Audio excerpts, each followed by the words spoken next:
morning, good afternoon, good evening, wherever you may be at. First and foremost, we want to thank you for joining our endeavor in the Stars YouTube channel. As every week, we will try to go over various topics that we believe will be instrumental as you dive into learning about graduate research and the application process. So this week, we'll be going over what does it actually mean to be a researcher, interpersonal skills, and having a work, life, and school balance. My name is Osinachi Ajoku, and this year I am a graduate advocate. During this presentation, I plan to go over 10 interpersonal skills that are a must in order to be successful, whether it's in school or in the job world. First, you need to know that being different is actually a good thing. It means that you're brave enough to be yourself. So we look at this figure here and we have the oddball, the odd one out, the weirdo, the one that doesn't fit in. And we just want to reiterate that this is not a bad thing. You need to embrace being unique because it's what makes you stand out.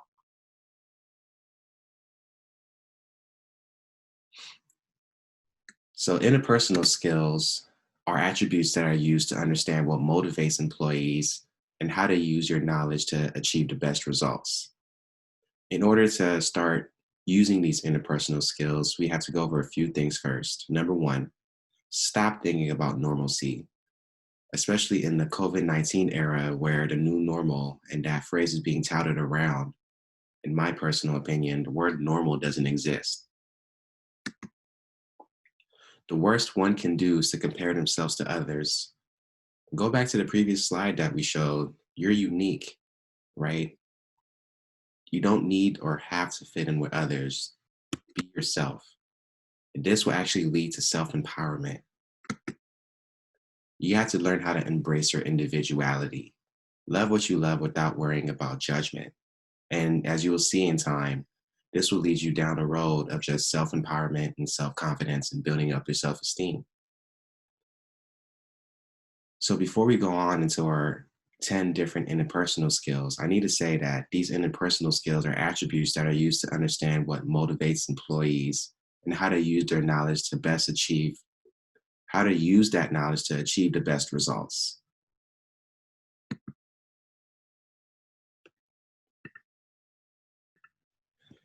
Interpersonal skill number one, self-confidence.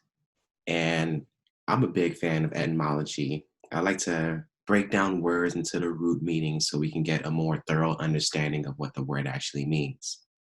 So when you see the word confidence, we see the word confide. Confide means to entrust something to someone for safekeeping. It improves the way people see you and your views and allows ones to deal with challenging situations more effectively. I say calmer, making it possible to reach and set new goals. There's a big difference between being confident and cocky. In my personal opinion, being cocky means being arrogant, which means having or revealing an exaggerated sense of one's own importance or abilities. Confidence is usually the residue of experience gained in life, while cockiness, which is in itself a patriarchal word, or more arrogance can arise from a newbie or somebody who's inexperienced in a situation. So I decided to put this figure at the bottom of this slide right here, having a person cutting out the word T. So we need to delete the phrase I can't out of our head. And we need to know that I can. And the song of the moment, as we see right now, is Nas, I Can, but according to copyright issues, I will not decide to play this song. But instead, for your personal edification, there's a link attached to the video. There's a link attached to the image right here, and feel free to watch the video and get personally inspired.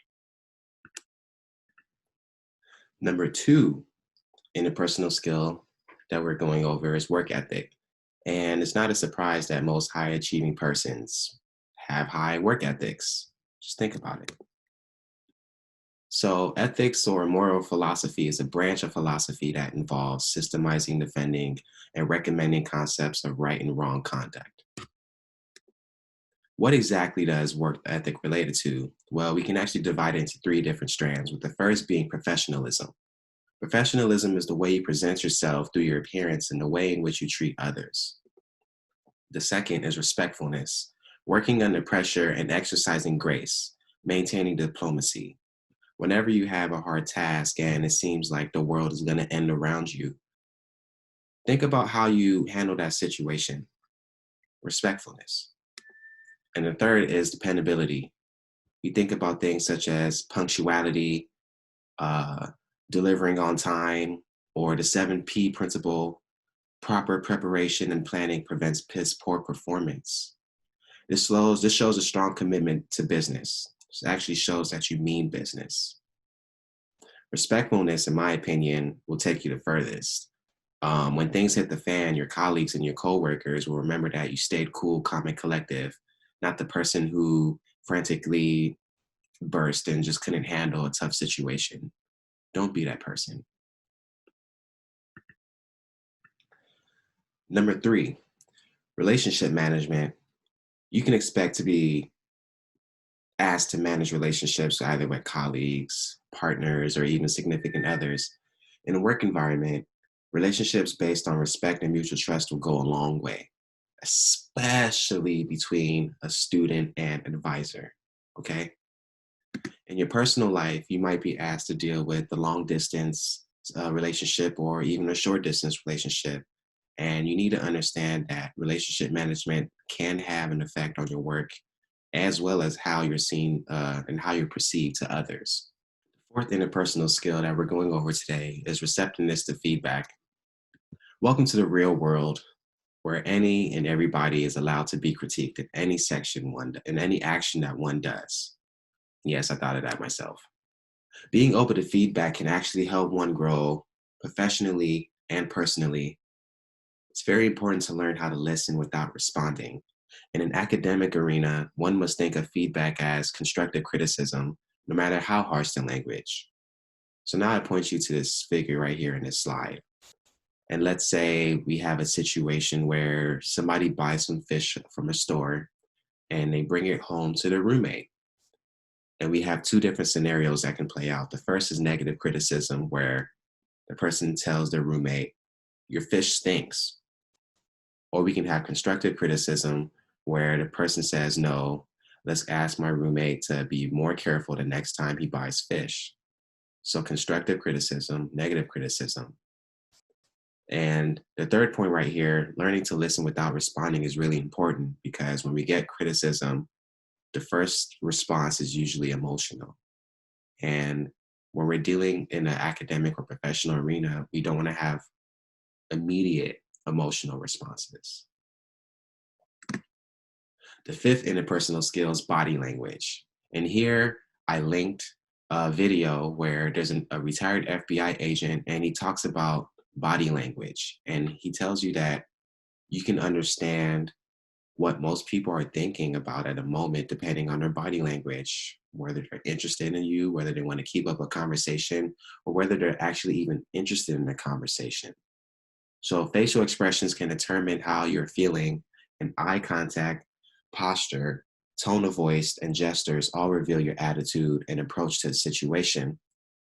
So take some time here if you feel like, pause this video and study this figure that we put right here, where where different people are showing off their body language, and what do you think about it?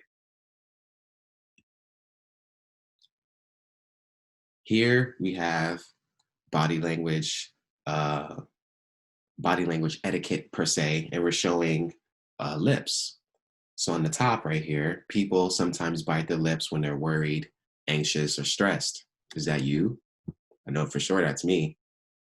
Tightening lips might be an indicator of distaste, disapproval, or distrust. You know that look, right? And we just wanted to add an extra figure here showing different facial expressions.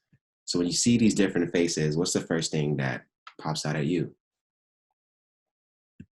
Number six, and this is probably the most important interpersonal skill to have, is listening. Even the best communicators must listen carefully and effectively, if I may say. Failure to listen properly can have disastrous consequences, from failing to follow through on a manager's instructions to not completing a customer's request. If you fail to listen, you cannot interpret what has been said and respond appropriately. So, once again, let's just go over the P7 principle. Proper preparation and planning prevents piss poor performance. Now, I mind you, there's no L's in that little soliloquy I just went on, but best believe listening is very, very important to the P7 principle. My secret sauce, you can actually retain more information if you practice deep breathing.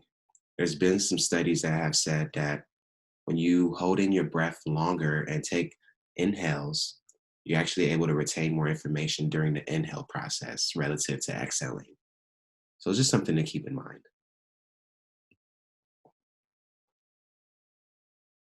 Number seven, the seventh interpersonal skill that we're going over today, collaboration. And once again, I love etymology, so I decided to break down the meaning of this word. Col, which means together, laborate, to work. Pretty simple, right? So why is it important to collaborate?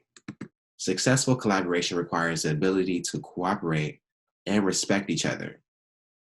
And although not needed, but can make more fun work or make work more fun, collaboration is efficient and gets one out of their hermit shell of loneliness. I'm maybe I'm speaking for myself, but I digress. You need to have the possibility to do what has never been difficult, what has never been done before. So when you think about collaboration, let's go back into history. You have Albert Einstein and Robert Oppenheimer. You have the Beatles and Eric Clapton. Run DMC and Errol Smith walk this way, one of my favorite songs actually. And you have Jordan and Supreme, right? When you're talking about collaborations, it doesn't matter at what part of the spectrum that you're at, whether it's education, fashion, clothing, you name it. And of course, we're looking at some $700 pair of Jordan 5s, but I digress. Continuing on with collaboration, it's important to note that employers often seek applicants who have a proven track record of working successfully within a team and candidates who are willing to compromise and cooperate to deliver exceptional work. Proper collaboration requires knowledge of the previous 6 skills. So if you're not a good listener, if you don't understand the art of body language, if you're not receptive to feedback, or if you don't understand relationship management, then chances are you're not going to be a good collaborator. Number 8, it's very important to show appreciation. Thank you, danke, merci, gracias, obrigado. So many different languages, but it's very, very important to show appreciation. This slide is pretty self-explanatory. So we wanted to just take a minute to ask, how do you show appreciation in different work scenarios? And I'll start with myself. When I got my master's at UC Riverside in 2014, I was working with my previous advisor, and as a show of appreciation, I gave him a citrine crystal. I know it's not the typical thank you card or thank you email, but I wanted to think outside the box. I'm a very spiritual person, and I understand that different crystals have different properties. So I wanted him to think about success and fortune. So that was my way of showing appreciation. So how do you show appreciation? So a simple thank you, of course, is the oldest form of flattery. What about work gifts? Bringing lunch? Do you throw a going away party? Showing appreciation is about letting colleagues, clients, partners, and managers know that you value them, their expertise, and their assistance. Number 9. Yeah, 9. Positive attitude. Being positive, even in a difficult situation, is one of the most commendable attributes, in my opinion. Nobody loves a Debbie Downer, although I'm really reluctant to use that phrase because everyone that I've known named Debbie has actually been outstanding and very positive. So I know we're all studying so many different things, whether it's vector calculus or whether it's just simple trigonometry or algebra, but we have a very simple equation that's going to put everything in perspective. All right, you ready? Positivity plus positivity equals a harmonious work environment, like the visual pun. Anyways, yes. So what I'm just trying to say is that being positive will get you a long way. Number 10, last but not least, workplace etiquette. No, not the typical forks on the left and knives on the right and make sure the napkins. Oh, no. Workplace etiquette. First impressions are usually made within a few seconds of meeting someone, and they're very important. And just like any other situation, first impressions are almost everything. Therefore, proper etiquette will go a long way with leaving an impression. A few details can go a long way, such as proper posture, eye contact, turning towards people when speaking and smiling and not having your back against them. And as a COVID-19 update, you want to make sure that you're not talking on mute during a Zoom call, because that is not the proper workplace etiquette. So, for a visual of the workplace etiquette, I have a few funny figures to show. Number one, don't be the loud person in the workplace who takes away everyone's attention. Proper eye contact, typical handshakes. Although I understand that this slide is outdated, I do not know when the handshake will be coming back. Please do not at me. Don't be this loud person who's not only not fitting in with the workplace, but look how they're dressed. This person is clearly ready for vacation, and no, it's not it. And the last figure here is actually important. So we have two separate triangles, and this is going on with the proper eye contact. So when you have a personal relationship, your eyes should be focused on the triangle on the right. You want to make sure that you're looking at somebody from the eyes up. That's a professional encounter. You don't want to have a personal encounter in a workplace because that's not the proper workplace etiquette. And a personal encounter is from the eyes down. We've all been guilty of looking up and down, whether in a workplace or not in the workplace, but that's not the proper etiquette. So I wanted to dive into some specific topics that aren't interpersonal skills, but still relate to having a work life and school balance. And the first thing I wanted to go over is recognizing bias. Um, each of us are prone to our own biases. So therefore, I just wanted to state them. Sometimes we have a preference for people who sound like us, who look or dress like us, who have similar hobbies as us. And we have biases against people who seem weak or unhealthy or who look or sound different to us, people who have different values and different principles. Okay. And having biases is something that we all need to work on in order to and better our interpersonal skills. Another thing I wanted to go over is the misunderstanding of independence. So, of course, if you haven't known already, I like to break down words: independence, I dependent, self, I dependent, self. So, in is a prefix meaning not, ence is a suffix meaning action or process, and depend is to be controlled or rely on. So, the word independence means to not undergo an action of being controlled or not undergoing an action of relying on something. Okay. So it's important to have the proper balance between providing support and encouraging independence. Okay. You want to make sure that you're not in a workplace where somebody's only giving you nothing but support, but won't let you go out and be free to do whatever research you like to do. So just wanted to make sure that you all kept that in mind. And lastly, we have some discussion questions to take us away. So while you're thinking about this video and while it's fresh in your head, I wanted you to think about some questions. Number one, what skills do you relate to the most? Hopefully it's listening. Which skills do you need to work on? And how do you envision a work life balance? So, thank you, everyone. Take care.